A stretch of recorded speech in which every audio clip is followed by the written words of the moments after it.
महात्मा गांधी की कर्मभूमि भीटी हरवा गांधी आश्रम जिला पश्चिमी चंपारण बिहार से अनिरुद्ध प्रसाद चौरसिया का कहना है कि ये क्षेत्र थारू अनुसूचित जाति का बहुल क्षेत्र है। यहाँ पर विश्वविद्यालय की स्थापना अनिवार्य है। आजादी के 75 वर्ष के शुभ अवसर पर केंद्र सरकार और बिहार सरकार से आग्रह है कि इस लोकसभा सत्र में स्वीकृति देने की कृपा प्रदान करे। इसके लिए जमीन भी उपलब्ध है। वहीं महात्मा गांधी की कर्मभूमि भीटी हरवा गांधी आश्रम बिहार से माननीय पूर्व प्रधानमंत्री स्वर्गीय चंद्रशेखर के द्वारा शोध संस्था इस उद्देश्य को स्थापित किया गया था। तो वहीं अंग्रेजों द्वारा किसानों पर किए गए अत्याचार से सत्याग्रह आंदोलन का इतिहास शोध करने आए माननीय मुख्यमंत्री नीतीश कुमार से आग्रह है कि इस पर कोई प्रशासन ध्यान नहीं दे रहा और न ही छानबीन कर रहा। मेरा कहना है कि इस पर प्रशासन ध्यान दे और इसकी छानबीन करे। नमस्कार, मैं अनिरुद्ध प्रसाद चौरसिया पूज्य बापू की कर्मभूमि भीटी हरवा गांधी आश्रम जिला पश्चिम चंपारण बिहार से।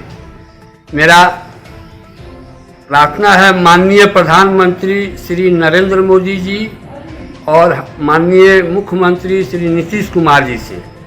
मेरा कहना यही है कि यह थारू अनुसूचित जनजाति क्षेत्र है।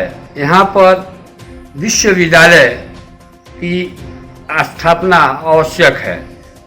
कहने का मतलब यह है कि हम इस मांग को बहुत वर्षों से मांगते आ रहा हूं, लेकिन इस समय जो सत्र चल रहा है केंद्र में, इस सत्र के माध्यम से इस पुनीत कार्य को कराने का कृपा की जाए तो हम समझेंगे कि हमारी देर से ही सही कम से कम 75 वर्ष आज़ादी के बाद तो हमको कुछ तोहफा मिला माननीय प्रधानमंत्री और मुख्यमंत्री के द्वारा। यहाँ से पश्चिम दिशा में सन 1980 में दोन कैनाल के द्वारा और त्रिवेणी कैनाल के द्वारा यहाँ पर एक भव्य रूप का ऑफिस बनाना था। उसके लिए बिहार सरकार के द्वारा 5-6 एकड़ जमीन स्थानीय जनता से खरीद भी की गई और उस पर भवन भी बनवाए गए। 8-10 भवन भी बने थे, क्वार्टर। किंतु किसी कारणवश वह कार्य जो है पूरा नहीं हो सका। जो आज वह भूमि वैसे ही पड़ी हुई है। यहाँ इस पुनीत कार्य को करने के लिए जमीन की चिंता नहीं करनी है, क्योंकि आज की महंगाई के युग में जमीन भी उपलब्ध कराना बहुत बड़ी बात है। तो मैं माननीय प्रधानमंत्री जी और बिहार के मुख्यमंत्री जी से प्रार्थना करता हूं कि आप दोनों का शासन एक में है। ऐसा मौका फिर कब मिलेगा कि नहीं मिलेगा, इस पुनीत कार्य को कराकर यश का भागी बने। इसके साथ साथ मैं मीडिया बंधुओं और पत्रकार बंधुओं से भी प्रार्थना करूंगा कि हमारी संदेश प्रधानमंत्री तक पहुंचाई जाए। जय हिंद, जय भारत। नरकटियागंज से प्रदीप कुमार की रिपोर्ट, TV1 इंडिया न्यूज।